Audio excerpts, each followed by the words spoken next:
Shalakaya Shakshurumilitam Jenam Tasmai Shikrave Namaha Shri Chaitanya Manobhistam Stapitam Jena Bhutale Swayam Rupa Kadam Dadati Swam Padam Tikam Vandeyam Shri Guru Shri Yukta Padakamalam Shri Gurum Vaishnavamsa Shri Rupam Sargajatam Sahaganam Raghunatham Vitam Tam Sajitam Sadvetam Savadutam Parijanam Sahitam Krishna Chaitanya Devam Shri Radha Krishna Pada Sahaganam Radhita Shivishakam Vitam Sham He Krishna Karuna Sindhu Dinabandhu Jagatpate Gopesha Gopika Kanta Radha Kanta Namostute Tapta Kanshana Gourangi Radhe Vrindavaneshwari Prichabhanusute Devi Pranamami Hare Priye Namo Mahavanyanyanya Krishna Prema Pridayate Krishnaya Krishna Chaitanya Namne Golatvice Namaham Jaya Shri Krishna Chaitanya Prabhu Nityananda Shri Advaita Shri Gadada Shivasati Gola Bhakta Vindam Hare Krishna Krishna Krishna Hare Hare Hare Rama Rama Rama Hare Hare Hare Krishna Krishna Krishna Hare Hare Hare Rama Rama Rama Hare Hare Hare Krishna Krishna Krishna Hare Hare Hare Rama Rama Hare Hare Brindaye Tulasi Devaye Priyaye Keshava Sacha Krishna Bhakti Prati Devi Satyavate Namo Namaha Vanchakalpa Tarubhyacha Kripa Sindhubhya Evacha Patitanam Pavanebhyo Vaishnavebhyo Namo Namaha Namahom Vishnupadaya Krishna Prestaya Bhutale Srimate Bhaktivedanta Swaminiti Namine Namaste Sarasvati Deve Gauravani Pracharine Nilveshesha Sunyavadi Prachatya Deshatarine. Donc nous allons lire aujourd'hui un verset de Srimad Bhagavatam.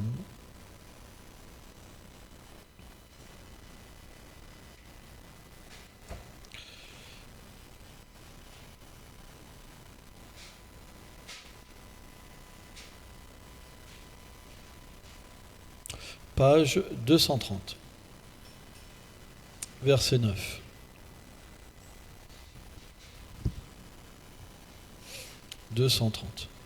Verset 9. Donc avant, nous allons invoquer le Seigneur suprême. Om Namo Bhagavate Vasudevaya.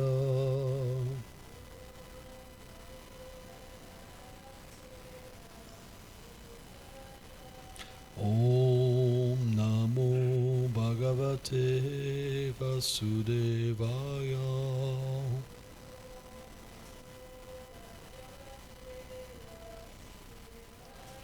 Om Namo Bhagavate Vasudevaya.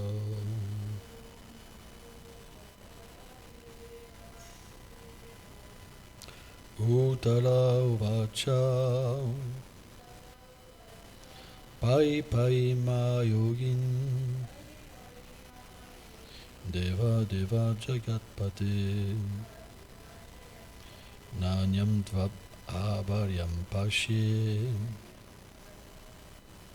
Yatram Mityu Parasparam. Uttaro vacha pai pai ma yogin deva deva jagatpate nanyam tvap abhayam pasye yatram meju parasparam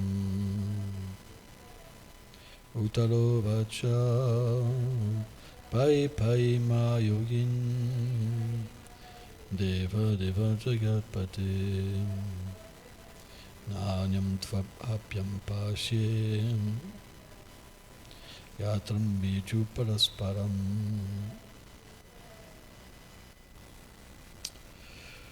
Traduction. Uttara Kriya. Ô Seigneur omniscient, ô Dieu des dieux, ô Seigneur de l'univers, sauve-moi, sauve-moi. Je ne vois personne d'autre à part toi comme refuge dans ce monde où chaque être vivant cause la mort d'un autre. Commentaire. Le monde matériel est un royaume où règne la mort et la peur, contrairement au monde spirituel. Tout cela parce que les êtres qui y demeurent désirent le contrôler.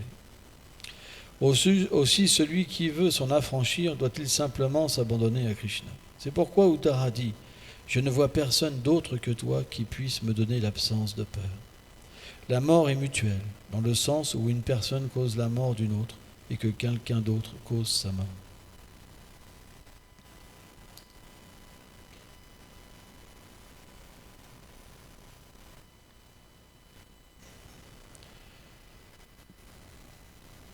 Dans ce monde, il existe une réalité, c'est la fierté. On est tous très fiers de nous-mêmes. La preuve, c'est que quelqu'un nous critique, on se met en colère. Et pourtant, la critique, si on l'analyse, elle peut être justifiée. Parce qu'elle peut être vue chez quelqu'un d'autre. Donc elle peut être vue aussi en nous-mêmes. C'est simplement que la fierté, ça nous empêche de nous libérer de nos imperfections. En fait, nos imperfections sont dues à notre fierté. Pourquoi ? Parce que la fierté nous empêche d'avoir une relation avec le Seigneur suprême. Parce que la fierté, ça veut dire qu'on prend la place du contrôleur. On veut être le maître de nos actions. On veut être celui qui est le jouisseur. Et donc, automatiquement, quand on prend ce qui appartient à un autre et qu'on se l'approprie, on est ce qu'on appelle un voleur. Et est-ce qu'un voleur, il se sent bien au fond de lui-même ? Moi, je me rappelle quand j'étais enfant, je devais peut-être avoir 11 ans. J'étais devenu accro, quoi, vraiment, du vol en magasin. Je m'étais fait même un blouson avec une double poche. Et j'allais tous les jours, à la même heure, voler. Parce que ça m'apportait une peur. Mais je ne pouvais pas comprendre que cette peur et ce sentiment qu'on ne se sent pas bien, finalement, c'est parce qu'on fait une mauvaise action. Parce que j'étais mal dirigé, j'avais un goût pour les mauvaises actions. J'étais mal dirigé. Donc, au lieu de ressentir et de me corriger, je pensais que c'était quelque chose qui m'apportait un goût. Et puis un jour, je me suis fait choper par un gros garde du corps. Il m'a dit, s'il vous plaît, monsieur, venez avec moi. Quand tu es tout petit, c'est la première fois que je me faisais arrêter. Et ils m'ont amené au bureau, et là, ils m'ont vidé les poches, j'en avais plein. Ils ont appelé ma mère, ils ont convoqué ma mère, tout ça. Ou ils m'ont amené à la gendarmerie, je ne sais plus.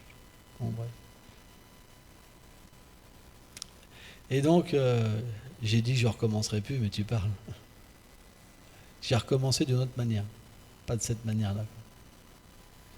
Mais quand on vole, on ne se sent pas bien. Et c'est ça le problème des êtres vivants. C'est que tout appartient à Dieu, parce que tout émane de lui, tout est lui directement et indirectement. Et quand on prend la propriété du Seigneur et qu'on se l'approprie, alors on ressent constamment ce sentiment du voleur en nous. Mais on habite avec. On est avec presque. Hein? Ça veut dire que vie après vie, ce sentiment nous transporte, nous habite. Et puisqu'on est habitué et qu'on ne sait même pas à quel moment il remonte, on est dans cet état en fait d'anxiété. Parce que quand on est un voleur, on a une anxiété au fond de nous-mêmes. Mais on ne peut même pas la comprendre. Parce qu'elle fait comme partie intégrante du conditionnement de l'âme. Et donc automatiquement, quand on agit et qu'on est des voleurs, comme on sait ce que c'est un voleur au fond de nous-mêmes, on voit des voleurs partout. Et on se méfie des uns et des autres. Il y a cette méfiance, vrai ou pas? On ne peut pas dire qu'on ne se méfie pas des êtres dans ce monde. On se méfie de tout le monde. C'est vrai. On ne sait jamais si on ne va pas se faire avoir. Même de nos parents, on peut se méfier. Même de nos frères, on peut se méfier. Pourquoi? Parce que nous sommes des grands voleurs. Donc un voleur, il voit des voleurs partout. Et c'est pourquoi qu'il y a beaucoup de luttes dans ce monde. On appelle ça la lutte de l'existence. Parce que des voleurs, automatiquement, ils voient des voleurs partout. Et donc, c'est comme des ennemis, comme des opposants, etc. Et si on regarde notre vie, elle est simplement sur le fait de créer un royaume. En fait, on prend une part du royaume du Seigneur suprême et on dit, maintenant, c'est plus toi, c'est moi. C'est vrai. Notre chez nous, c'est un petit royaume, par exemple. On met tel tableau à tel endroit, on se fait notre petite tripe, les murs de telle couleur, de ceci, ça, c'est mon royaume. Vrai ou pas? C'est mon royaume. Mais, finalement, qu'est-ce qui se passe dans ce royaume? C'est que ce n'est pas un royaume pour tout le monde. Déjà, ce n'est pas un royaume pour Dieu. Il n'a pas sa place, dehors, dégage. Et ce n'est pas un royaume pour tout le monde. Ça veut dire qu'on va se poser en contrôleur, mais on n'est pas parfait. Donc automatiquement, il y a des gens qu'on ne va pas accepter, il y a des gens qu'on va aimer, il y a des gens qu'on va tolérer. Et cette situation, elle ne nous rendra pas heureux.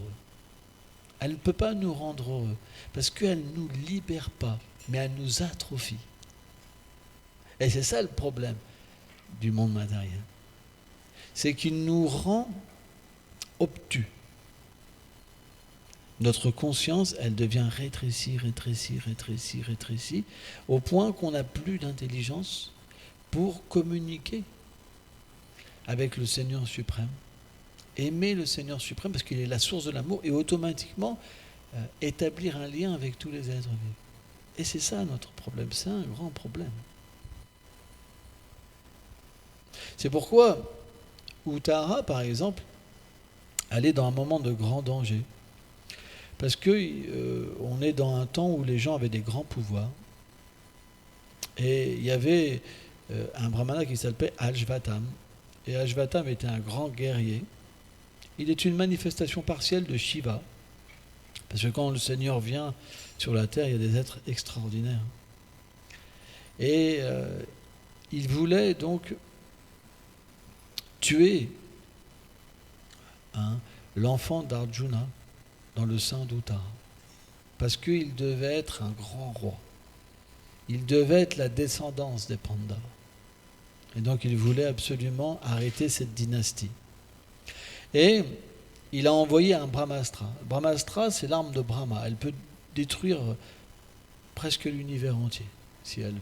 Mais elle peut être aussi très précise sur une chose. Et donc, quand il a tiré ce Brahmastra, le Seigneur lui-même, parce que Uttara, elle a vu le danger. Et quand on est pieux et qu'il y a un danger, qu'est-ce qui se passe? On prie le Seigneur suprême. Parce qu'on comprend qu'il est dans toute chose, il est dans le cœur de chaque chose. Et il peut protéger son dévot. Donc, face à ce danger, elle a dit que par ma réalisation, par mon sentiment, il n'y a que toi qui peux me protéger. Et c'est vrai. Parce que finalement, on est tous, sous la loi du karma. Ça veut dire quoi? Chaque action qu'on fait dans ce monde entraîne une réaction. Donc en ce moment, notre naissance, notre famille, l'environnement qu'on a, les qualités qu'on a, la conscience qu'on a, c'est quelque chose qu'on hérite de nos vies passées. Et suivant les actes qu'on a fait, bons ou mauvais, on va recevoir un taux de souffrance et un taux de bonheur. Et on a un petit libre arbitre, parce que l'âme elle a un libre arbitre, puisqu'elle elle est une partie intégrante du Seigneur suprême, dans le sens que le Seigneur est suprême et tout puissant, et l'âme est infime. Mais elle a presque toutes les qualités du Seigneur, parce qu'elle est une partie intégrante. Elle est faite à l'image du Seigneur suprême. Donc elle a le libre arbitre. Et ce libre arbitre, c'est ce qui peut faire qu'une personne peut détruire les résultats de ses actes coupables ou pieux. Parce que le bonheur et le malheur, c'est comme deux états qui nous font oublier notre nature éternelle et notre lien avec le Seigneur suprême. Vous comprenez ? Donc, l'être vivant se croit libre, mais il n'est pas véritablement libre, parce qu'il ne pourra pas arrêter la maladie. Il ne pourra pas arrêter les problèmes qu'il va recevoir. Mais par contre, s'il comprend le Seigneur suprême, s'il comprend qu'il est l'âme, s'il comprend que ce principe de la loi du karma et que l'environnement va devoir réagir, alors il peut, comme Uttara, comprendre que le Seigneur peut intervenir dans sa vie. Il peut changer la destinée d'une personne. Il n'y a que lui qui peut faire ça. Nous, on n'en a pas le pouvoir. Pourquoi ? Et c'est très intéressant. C'est que l'environnement, il est énorme. Il est comme une puissance extraordinaire. Vous savez, quand tous les gens se mettent après vous, vous ne pouvez rien faire. Quand la maladie vient, vous ne pouvez rien faire. L'environnement, il est extrêmement puissant. Et donc, qu'est-ce que fait un matérialiste ? Un matérialiste qui n'a pas conscience de ces lois, de l'univers, eh bien, quand l'environnement est hostile, il se bat contre l'environnement. Il se bat. Mais qu'est-ce que ça fait ? Ça augmente. Ça augmente, en fait, les réactions des actes, parce qu'on doit se battre et causer de la souffrance aux autres. Pour finalement garder notre réputation. Si quelqu'un va nous critiquer, on va même le battre. Et même parfois, il y a des gens, ils veulent la mort des gens. Ça va loin. Ah, ce rascal, mais je vais te tuer. Comme ça, c'est la colère, c'est puissant, la colère. Personne ne s'est jamais en colère, une bonne fois, une vraie colère, toi. On veut la mort d'une personne, vraiment, toi. C'est aucune pitié, vraiment la mort. Et puis pas que lui, de la mère, du père, des fils, des cousins, tout le monde y passe. Tous ceux qui l'aiment, la mort. C'est vrai. Donc quand on se bat contre l'environnement, ça déclenche encore plus de colère. Et cette colère, elle nous amène l'ignorance, l'oubli de notre réalité. De plus en plus, de plus en plus, de plus en plus, de plus en plus. Elle nous recouvre complètement. Donc, quand on comprend l'existence du Seigneur suprême et qu'on comprend que tout acte a une réaction et que ces actes ont une réaction parce qu'on agit indépendamment de lui, qu'est-ce qui se passe ? Eh bien, on va agir pour lui. On va faire la même chose.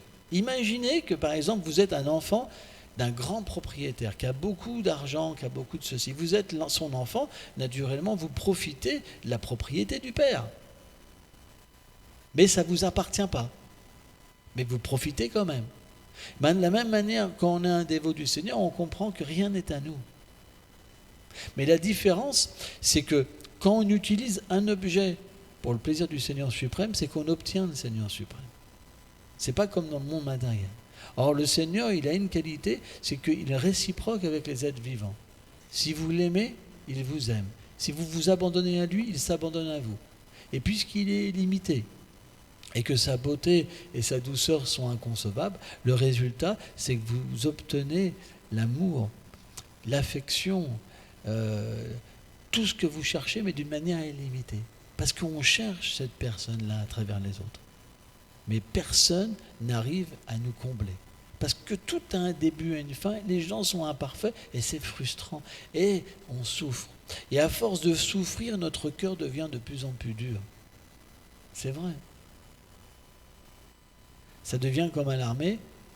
J'en ai parce que devant le Seigneur, j'en ai C, et je vais t'en faire baver. Voilà, baver, c'est mieux. J'en ai bavé, je vais t'en faire baver. Et à la fin, en fait, on veut vraiment presque se venger sur les autres. Ça peut être comme ça. Tout dépend de nos vies passées.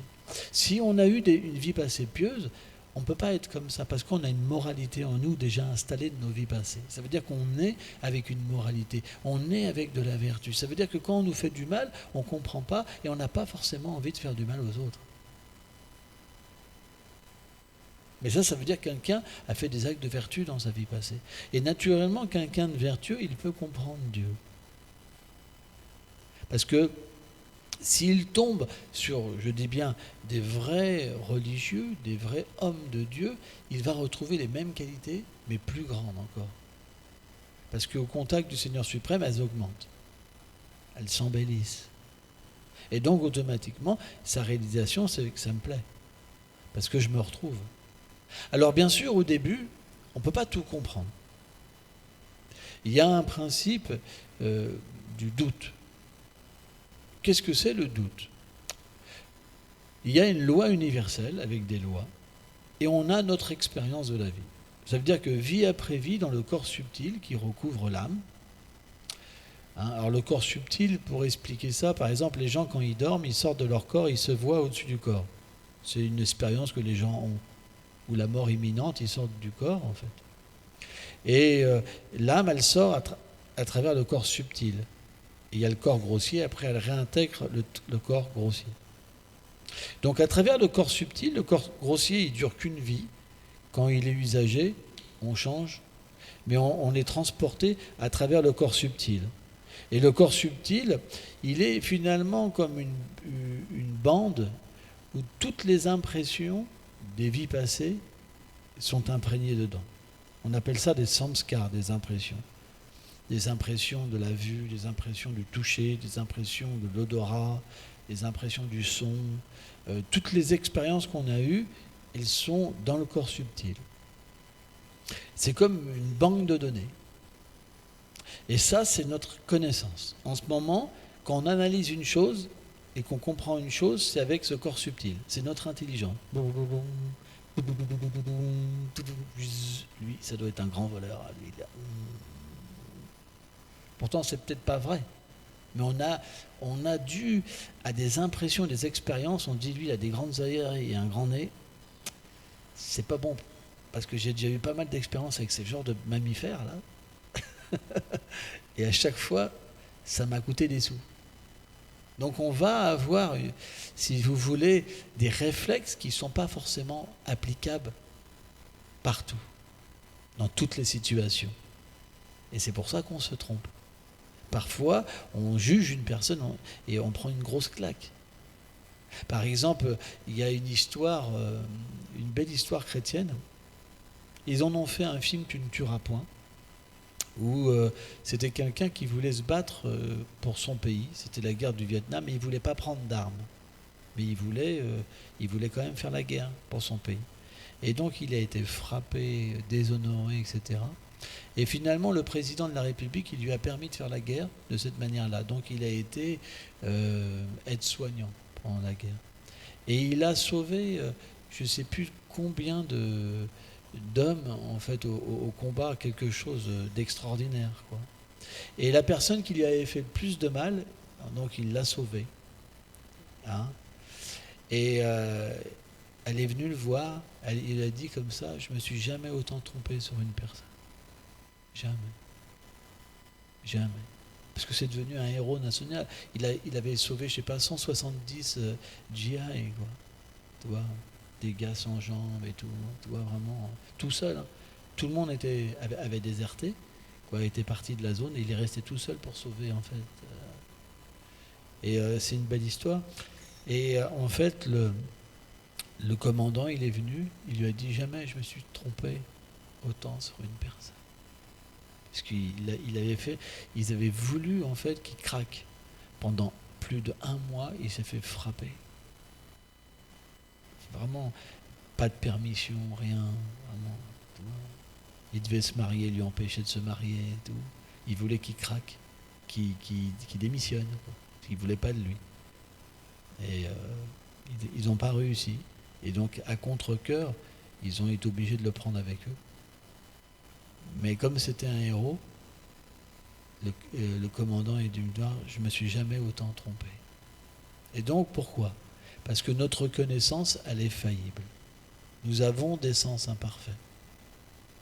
Nous sommes sujets à l'erreur, à l'illusion et à tromperie autrui. Donc, si on veut véritablement comprendre la vie, on doit essayer d'analyser que puisqu'on existe et que ce monde est tellement parfait, il doit avoir une personne au-dessus de nous. Les scientifiques, quand ils analysent la vie, mais ils disent mais c'est pas possible. Une molécule, c'est un monde. C'est tellement complexe. C'est un monde. Il y a plein de choses qui se passent à l'intérieur. C'est un micro-monde. Tout est phénoménal. Donc automatiquement, il y a plein de scientifiques qui sortent de l'athéisme. Parce que la science, en ce moment, c'est de démontrer que Dieu n'existe pas. Mais à un moment ou à un autre, ils deviennent complètement stupéfaits. C'est pas possible, une explosion, tout, c'est pas possible. Donc en fait, ils acceptent qu'il y a une conscience derrière toutes les choses. Et naturellement, cette conscience, ce qu'on appelle l'absolu, elle doit tout contenir en elle. Parce que c'est ce qu'on appelle le principe de la création. Le créateur ne saurait pas contenir quelque chose dans sa création. C'est logique. Donc la forme existe en Dieu, les sentiments existent en Dieu. Or, si on comprend ça, on peut comprendre que cette personne, elle a le pouvoir, parce que nous on a le pouvoir d'avoir une connaissance, d'écrire un livre, elle a le pouvoir d'expliquer comment elle crée. Elle a le pouvoir d'expliquer comment que ça fonctionne et comment l'âme peut se libérer de cette situation temporaire. Et ça, naturellement, c'est ce qu'on appelle la Bhagavad Gita. Le Seigneur peut venir et parler. Et c'est ça que les gens ont du mal à comprendre. Mais pourtant, c'est logique. Donc, dès qu'on accepte la parole du Seigneur suprême, on se relie à lui. Et automatiquement, si on agit sous ses ordonnances, on devient libéré de la cause à effet. Et ça détruit toutes les réactions de nos actes. Et on devient graduellement libéré. Qu'est-ce que c'est la liberté ? La liberté, c'est quelque chose de tellement précieux. C'est de devenir ce qu'on est. Un être d'amour. Quelqu'un qui peut se rassasier complètement de l'amour. Or, dès qu'on entre avec la connaissance du Seigneur suprême, on comprend qu'on ne pourra pas trouver le bonheur à travers quelque chose de minuscule qui est une autre âme. C'est limité.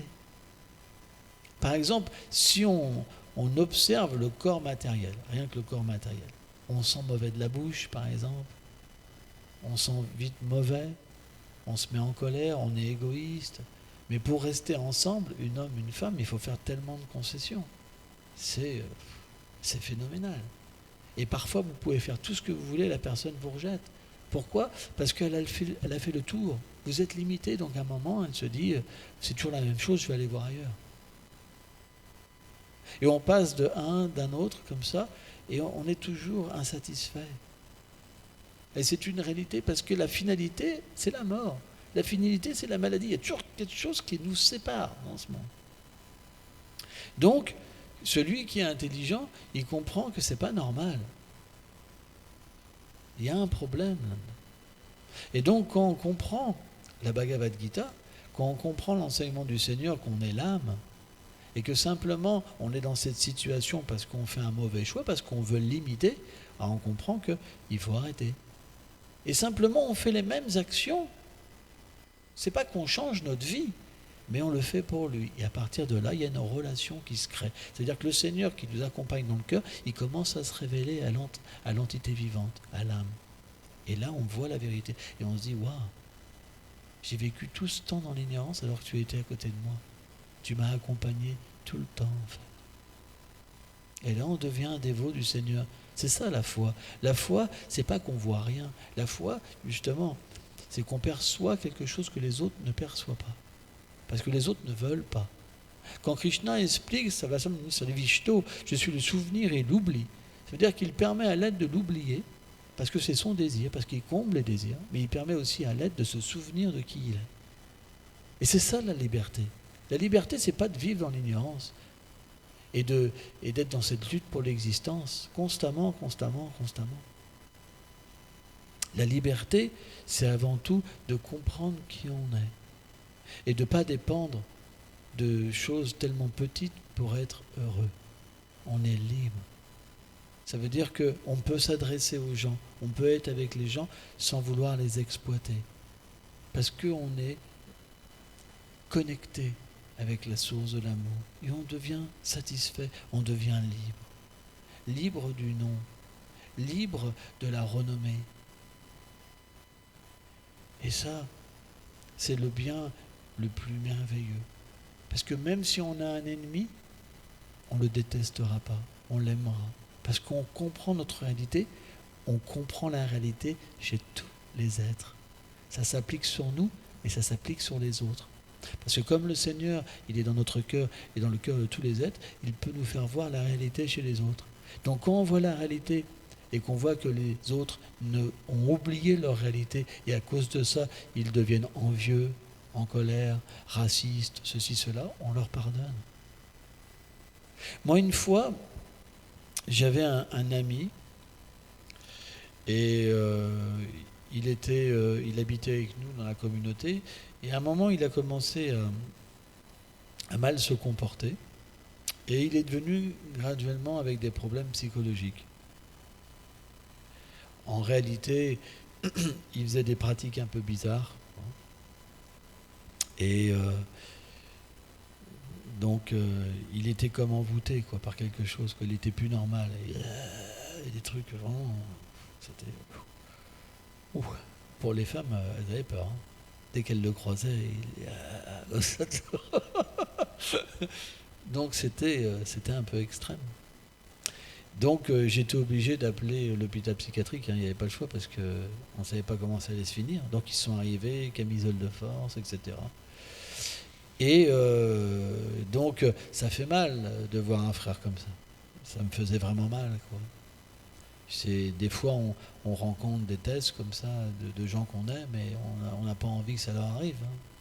Et donc j'ai été à l'hôpital psychiatrique, et l'hôpital psychiatrique, c'est un peu bizarre parce que vous avez une porte, tout est fermé, et vous avez une petite grille quand vous frappez à la porte, vous sonnez comme ça, déjà ça met un bout de temps à que quelqu'un vienne, et puis il regarde comme ça qui vous êtes, comme la prison. Hein. Alors vous expliquez, voilà, je viens voir telle personne, parce qu'il est dans le monastère, je suis responsable du monastère, donc on vous ouvre, et puis on vous dit de vous installer dans un endroit, dans une salle, alors il y a une télé, et puis il y a des gens qui viennent, qui ne sont pas normales, et qui peuvent même s'approcher de vous et vous tirer votre vêtement comme ça. Comme ça. Et qu'est-ce que vous allez faire? Vous n'allez pas les accuser. Quelqu'un de normal, tu dis, qu'est-ce que tu fais là? Tu touches mon blouson là. Et un voyou, il fait boum. Voilà. Par exemple. Mais dans ce cas-là, vous n'allez pas être violent avec une personne qui n'est pas normale. Vous comprenez? Et donc, à un moment, il y a une infirmière qui est venue me voir. Elle me dit, oui, il est dans la cour. Et là, je les voyais tous. Ils marchaient comme ça. Et ils fumaient. Et il était là, dans un coin, comme ça. Donc, quand vous comprenez que les gens ne sont pas dans leur état normal, vous ne leur en voulez pas. De la même manière, quand vous servez le Seigneur et que votre réalité se manifeste, et que vous compreniez que tout ce qui était, que vous croyez qui était vrai en vous est faux, alors vous comprenez que c'est la même chose chez les autres. Donc, vous n'avez plus d'amis et d'ennemis. Parce que la vérité, elle vous fait voir que tout ça était une conception matérielle. Parce que ami, ça veut dire qu'il y aura des ennemis. Parce que vous prenez parti de gens. Si quelqu'un est contre une personne que vous aimez, ça devient votre ennemi. C'est logique. C'est pour ça que le monde entier se sépare en clans. Donc, naturellement, en voyant votre vérité, vous voyez la vérité chez les autres et vous vivez avec une autre conscience. C'est ça l'harmonie. L'harmonie ne peut pas être autrement. Dès que vous pensez « c'est à moi », vous penserez « ennemi ». C'est mon fils, c'est ma fille, c'est mon mari. Automatiquement, les ennemis viendront, la colère viendront. Donc, le point, c'est que bien sûr, on accepte la relation avec les êtres, mais pas l'ignorance. On accepte une relation dans la vérité. Et c'est ça qui va nous libérer de l'ignorance. Parce que l'ignorance, c'est des chaînes. La vérité, ça nous enlève les chaînes. Ok? Oh, le paiement.